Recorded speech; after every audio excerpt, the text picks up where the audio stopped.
Sometimes you're just like, yeah, I did it. When something in a game happens that you just feel good about. Today on Game Ranks, we bring you 10 things that make every gamer proud. Number 10, some type of difficult shot, like a headshot or like a trick shot at a really long distance.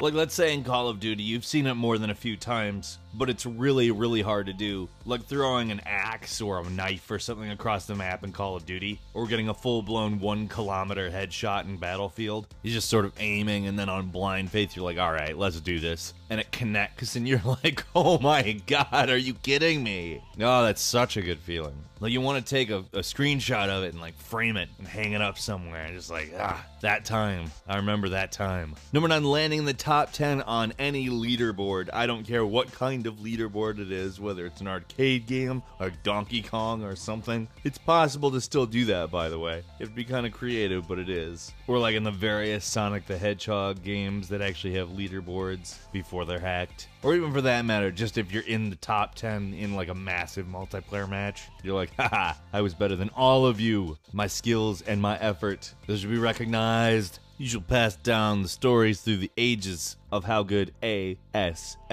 is at this game.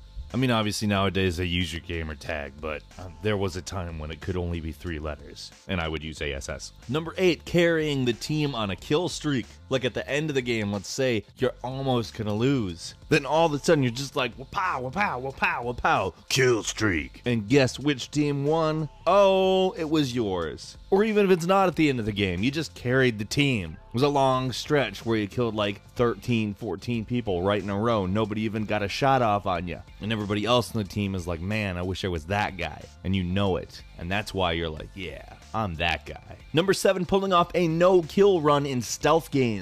Whether it's Deus Ex, Thief, or my personal favorite, Dishonored. Nothing makes me more satisfied when playing those games than not killing a single soul. And not because I have a problem with killing people in video games, I certainly don't. People who do, I mean, I don't quite get it. It's not real, but hear me out. It's so much tougher not to kill anyone in those games. You have to be sneaky, you have to plan out your moves, you have to time it right. I mean, it's involved to do this stuff, but it's worth it. Like say in Dishonored, you get the good ending if you do it stealth. Everybody just dies if you just go willy-nilly and just kill all over the place. Like, you know what? Here's some nice dinner for all the rats. Carry the plague around. Be plentiful. And then the game's ending comes around and you're like, oh, so I beat this game and all that happens is everything went to shit. You better believe I was stoked when I beat Dishonored with no kills. And number 6, you know, just finishing the game on the highest difficulty. Not necessarily a perfect run through in any sort, just you get into the game, it's difficult, it's much harder. Sometimes the highest difficulty is like significantly more difficult than the one just under it. And they do everything they can to just make that mode a total nightmare. They make it so you die in one hit, or they do something ridiculous like that. And then you beat it, and you're like, I am the Ubermensch! Number 5, completing an adventure game like Myst or Monkey Island, or even a newer one like Broken Age or Oxenfree with no guide. You don't get on Google, you don't consult a walkthrough, you don't go, oh, I could probably get through this area a little bit quicker if I just Googled it. You know what? I'm not gonna do it. And you spend the time and you figure it out yourself. And when you get to the end, you're like, yes! That was me. It was all me. And that makes you feel good because you used your brain. And just using a walkthrough doesn't ask you to use your brain. At least not on the level that figuring out all the puzzles and unlocks and items and all that stuff, how it all works to get you to the end of the game. If you do that all inside your head, well, it's tough to give that anything other than respect, my friend. Number 4, completing an Iron Man run in a strategy game, meaning not relying on saving or reloading, as in you don't do saving or reloading.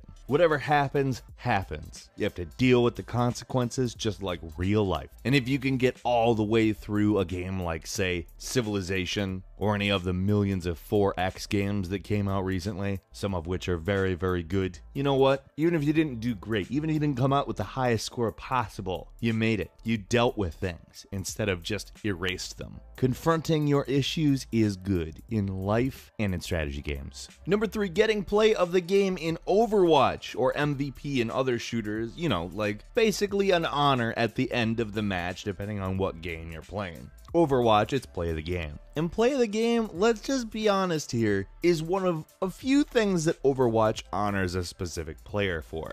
But in other games, getting MVP, either through numbers and rankings or just, doing something that caused the game to go a certain way, I mean, it's not a long period of time where you get to feel like you're really something. But life is a collection of fleeting moments where we realize that we are something. And if you get them from Overwatch or any other competitive shooter, hey, at least you got it somewhere. And number 2, and I'm just going to say this right off, any completionist is going to understand this, but 100%ing any game out there, including all the achievements and unlocks. I don't even know if I need to say much more than that, but there's some aspect of I've seen it all to it that you just can't get until you have seen it all for real. Oh, I have seen some shit, boy. You think that first boss is hard if you didn't prepare right? If you didn't go in with the right loadout? Ha, that's funny. I've seen it all. You can't do that voiceover without actually having seen it all. There was literally no weight behind it whatsoever. You could do the gruff voice. I mean, maybe you could fake it, but people would be able to tell. Number 1, beating bosses without taking any damage whatsoever. You just go in and you kick the crap out of them. And it may be a boss that you had a tough time with in another playthrough, or you may be on like your 3rd try already, or hell, you might be going in blind. However it happens, you go in and you absolutely annihilate them.